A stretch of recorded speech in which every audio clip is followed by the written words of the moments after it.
नमो भगवते वासुदेवाय।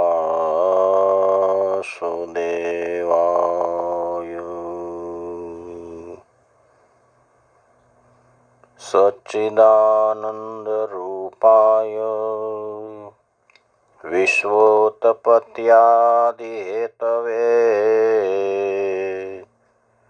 तापत्रय विनाशाय श्रीकृष्णाय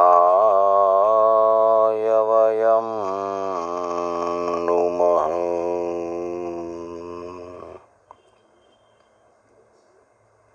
परीक्षित राजा ने कलयुग को रहने के लिए 5 स्थान दिए। कली खुश है, धर्म का संस्थापन हुआ, कली आनंद में है।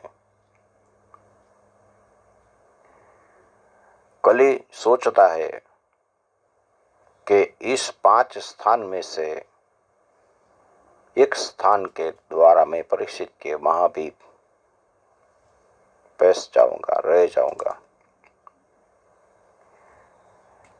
और बना भी ऐसा ही। भगवान कृष्ण की मदद से भीम ने जरासंध को मारा था और उसके पास जो मुकुट था वो भीम ने ले लिया।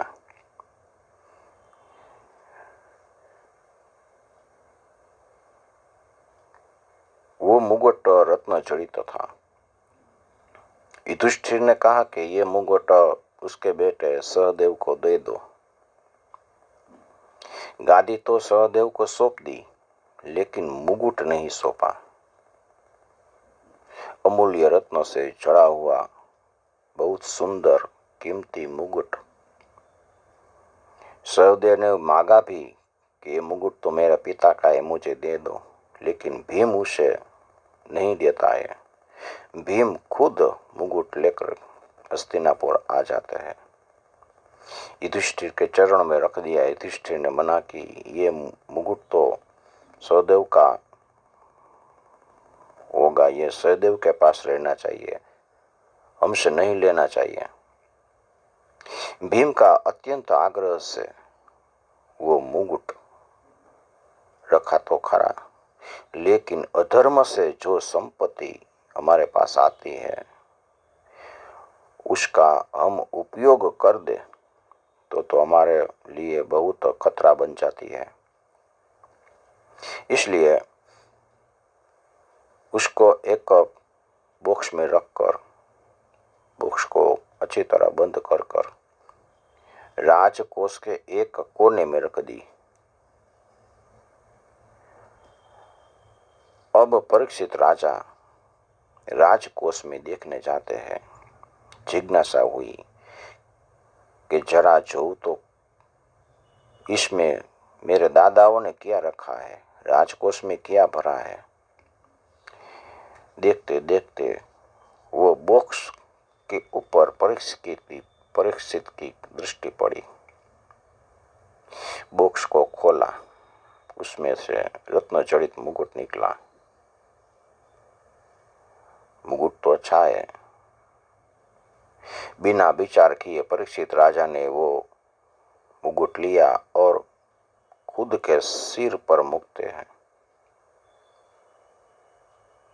सुवर्ण है ना, उसमें कली का वास है। 5 रहने का स्थान था, उसमें एक सुवर्ण है। विशेष करके जब वो सुवर्ण अनिति से प्राप्त किया हो। भीम वो मुकुट अनिति और अधर्म से लेकर आया था।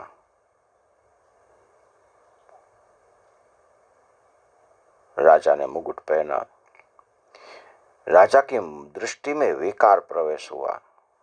वो विचारते हैं, ये मुकुट मैं पहनकर आज मैं शिकार करने के लिए जाऊं।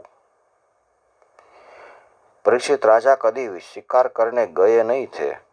निर्दोष प्राणियों को मारना उसको गमता नहीं था, लेकिन आज माथे पर जरासंध का मुकुट पहना और विचार बदल गए। अधर्म से आया हुआ धन हमारे पास रखते हैं न तो हमारा विचार बदल जाते हैं। परीक्षित राजा को शिकार करने का विचार आया, शिकार करने चाहते हैं। कली का दूसरा रहठान है, दूसरा स्थान है हिंसा।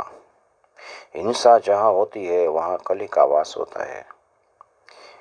हिंसा मन से हो, वचन से हो, कर्म से हो, कोई भी प्रकार की हिंसा। हिंसा माने प्राणियों को कष्ट पहुंचाना, इसमें कली का वास है। सुवर्ण का मुकुट पहना, राजा की दृष्टि में विकार आया और मन में पहले विचार आया, बाद में तन से की हुई हिंसा उसकी बुद्धि को भ्रष्ट कर देती है। व्यास जी यहाँ एकदा शब्द लिखा है, एकदा, एक बार। ये बहुत सूचक शब्द है। राजा कभी भी शिकार खेलने गए नहीं थे। एकदा, एक दिवस, एक दिन, पहली बार शिकार खेलने के लिए निकले। शिकार में उसने अनेक जीवों की हिंसा की। मध्याह्न हुआ, भूख तरस से राजा व्यथित होने लगा। शिकार का श्रम और भूख और तरस तीव्र हो गई। थोड़े दूर एक आश्रम दिखाई दिया। राजा आश्रम में प्रवेश करता है। देखा तो एक ऋषि जैसा कोई एक मनुष्य समाधि में लीन बनकर बैठा है, ऐसा दिखता है। वो शमीक ऋषि था, महान तपस्वी, समाधि में बैठा था और देह का भान नहीं था। राजा ने उसके पास जाकर पानी मांगा कि मुझे पानी चाहिए। शमीक ऋषि उसके शब्द नहीं सुनते क्योंकि वो समाधि में है। राजा की दृष्टि में विकार है, बुद्धि भ्रष्ट हो गई है। राजा विचारता है, मैं इस पृथ्वी का मालिक हूँ, राजा हूँ, मेरा तो स्वागत होना चाहिए।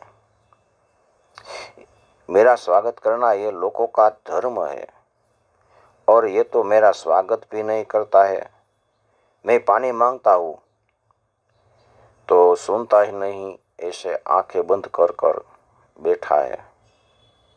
मेरे पर प्रभाव पाड़ने के लिए, मुझे अच्छा दिखाई देने के लिए वो महान तपस्वी होने का ढोंग कर रहा है। ऐसा लगता है मेरा ऐसा अपमान, मैं राजा हूं और मेरा अपमान करे। दुर्बुद्धिग्रस्त राजा चारों ओर देखते हैं। दूर एक मरा हुआ सर्प पड़ा था। परीक्षित ने वो सर्प को धनुष्य के छेड़े से पकड़कर शमीक ऋषि के आश्रम में ये घटना बनी। धनुष्य के छेड़े से उछालकर शमीक ऋषि के गले में डाल दिया। समाधिग्रस्त ऋषि को इसकी कुछ माहिती नहीं थी, कुछ पता नहीं चला। राजा परीक्षित ऋषि के गले में मरेला सर्प डाल दिया और बाद में वो चला जाता है।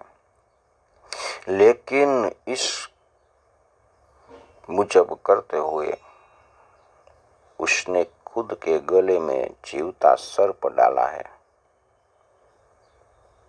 शमीक ऋषि खुद अपनी सर्व इंद्रियों अंतर्मुखी करके ईश्वर की ध्यान में स्थिर बैठे थे।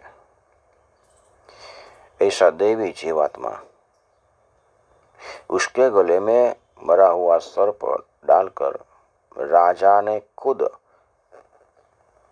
अपने गले पर सर्प आने के लिए आमंत्रण दे दिया, जीवता सर्प को आमंत्रण दे दिया। ओम नमो भगवते वासुदेवाय।